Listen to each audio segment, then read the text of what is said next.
Oh, thank God it's good. I mean, maybe it's not good. You should watch the whole video. Before I start, another big thanks to Ryan on Twitter for once again helping me to acquire this figure. Now, onto the video. You guys don't know how refreshing it is to talk about something that's actually reasonably good for the first time all year. I was not enjoying every video being about another mediocre figure at best. The irony is not lost on me that the first official product I'm happy with in a while is a Legends figure of the design from the Bumblebee movie I'm probably least fond of. Which this is admirably accurate to, at least. It's Studio Series Bumblebee movie Shockwave.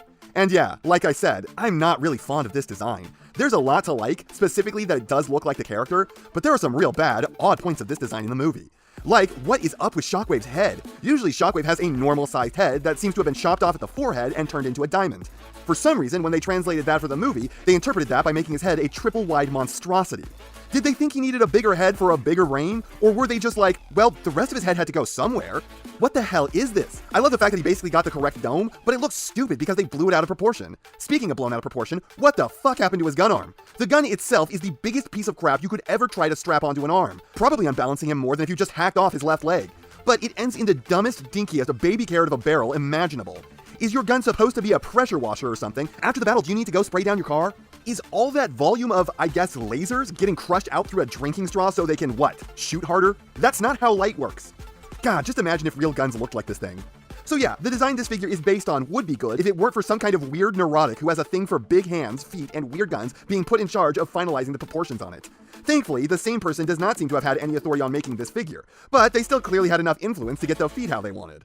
Otherwise, this thing is much more proportional than his on-screen counterpart, with a more reasonably sized head, though it is perhaps just that it seems to be due to this guy in general being a little wider than the actual model they used for the movie. And the gun being absolutely more logically designed with a much stouter barrel, because I honestly think they couldn't get it thin enough without snapping in a light breeze. Hell, if this thing were masterpiece scaled, the barrel would still probably wind up thinner than what they have here if they wanted it to be accurate. Who fucking designed the one in the movie? It makes me so angry. This one, bigger in every way, and you know what? It doesn't look like trash.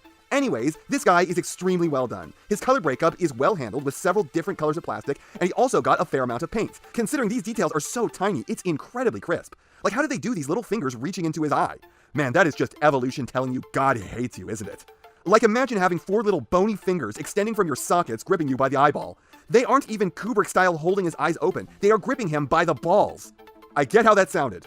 This guy definitely has some details that weren't present in the movie, like the treads on his forearms and the backs of his legs. Plus, the fact that the cannon is a parts-forming piece technically means that Shockwave has 2 fully working arms. This is both blasphemy, and I'm sure so very convenient for Shockwave. And there is honestly an impressive level of surface sculpting covering this figure, even putting much larger releases to shame.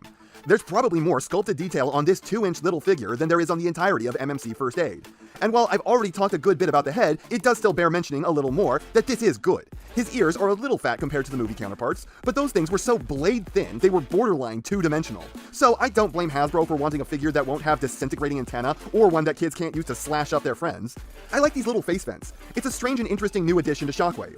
Either these are heat sinks, his eyeballs needed car air conditioning, or his head is actually an engine. What if it turned out that his chest was actually Shockwave's head, and the one on top of his shoulders was just an extra generator helping him run that giant brain?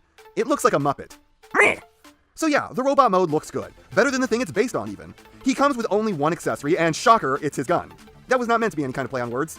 I've already gone over this. It looks infinitely better than the one from the actual movie. When attached, it inhibits his elbow movement a little bit, but they already weren't doing great on that front. The closest other thing he has to an accessory is his box, which, just like the Ravage, sucks. It's bathed in logos while being bland, the artwork of Shockwave is messed up by the hook, and it's completely indistinct from the background to the point where it's hard to make him out. Then you got the backdrop, and it's just the same one as with the Ravage, but with a big ugly hole in it. God, this packaging is the most lazy afterthought possible. If they want these to sell to random grandmas passing through the store, the box needs to pop, and this is so bad your mind tries to block its existence from your vision. You just look at it on shelves and the whole thing blurs out like the gray of the wall it's hanging on. Articulation on this guy is mixed to bad. A lot of other Legends figures are going to outpose him. Head only swivels and is very rough, might I add. Decent enough shoulders that pull a little less than a 90. Less than 90 elbows that at least have both forearm and bicep rotation. No waist. Tolerably impeded legs. Hips designed to do the ultimate pre-battle flex. Do you really want to tussle with a man who can do this? Like 45-degree knees, and feet with some toe down. So yeah, the posing is not this guy's strong suit. Honestly, he's pretty bad at it. Almost any other core class figure to come out of Kingdom can outdance this boy. And I can tell you that on mine, were it not such a light figure, the legs on this would be too wobbly to hold him up. Seriously, doing this, he feels like he's been greased. transformation is really nothing to be impressed by either. There are a few interesting steps that can be pretty fun, but otherwise this is relatively basic. And unfortunately, the whole canon section is parts forming.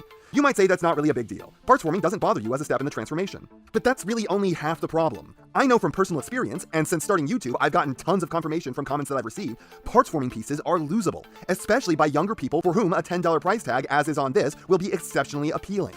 You might think that this part is too big to lose, but you are sorely mistaken. I've been told about multiple instances where people have lost the whole roof of Earthrise Ironhide.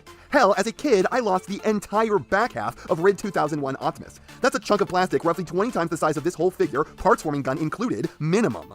I get why the parts forming was done this time, but then again, they could have attached this to the character's back through a rubber hose, and that would have only improved the figure, because while it would still be essentially parts forming in terms of the transformation, at least that part could have not been lost from the figure without effort, and it would have been more like it's supposed to be. Though I do have to say, it's clever how they attached this to the back of the head using the grip of the gun, thereby giving the cannon some depress. That was a good idea, even if it does just leave the face hanging off the back. And the end result is a classic H-Tank. Though to be fair to it, it is supposed to be a space tank, and this looks a lot more space-like than most H-Tanks do, even when they're supposed to be alien. Normally, I'm pretty down on tanks of the H variety, but I think this looks pretty good. Probably helps that it's trying to be as angular and aggressive as possible, with crap jutting off of him at every available angle. Very much looks like something out of Halo, though the fists just sitting off the back are kind of hindering it. Thank God they changed the way his cannon looks, by the way. Can you imagine what a tank would have looked like with that gun from the movie as its turret? This looks way better than that would have, and it's fully functional. At least for the turret, because there is nothing this thing rolls on. It's just sitting on the floor pretending. I really feel like they could have worked in some kind of casters or something, anything to give this a hint of rollability. And I can't say that this thing holds together great. Just pick it up wrong and like half of it's going to untab. But you know what, I still think this is a fun and worthwhile mode. And while I worry I only feel this way because Studio Series Ravage set my expectations so low, I would say that this figure is actually worth getting. It has a fair share of flaws, posability probably just on the wrong side of bad, transformation parts forms and is otherwise unimpressive, alt mode is flawed and has trouble holding together, but the figure looks cool, it's fun, even with the hampered posability, it's still crushing the Ravage on that front, there's a simple charm to it, and it doesn't really have any torturous flaws like Ravage has, or basically is comprised entirely of. It's a little basic for $10, but it's still a fun way to spend that money. You don't need it, but you won't regret it. Too much at least.